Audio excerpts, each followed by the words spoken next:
నాగర్ కర్నూలు జిల్లాలో త్రుటిలో పెద్ద ప్రమాదం తప్పింది. కృష్ణానదిలో కొట్టుకుపోతున్న యువకుడిని స్థానిక మత్స్యకారులు రక్షించారు.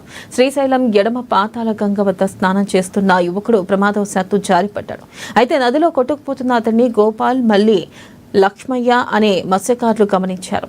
నీటి ప్రవాహం ఎక్కువగా ఉన్నప్పటికీ వెంటనే పడవలో వెళ్లి యువకుడిని సురక్షితంగా బయటికి తీసుకొచ్చారు. వారి సాహసాన్ని స్థానికులు మెచ్చుకున్నారు.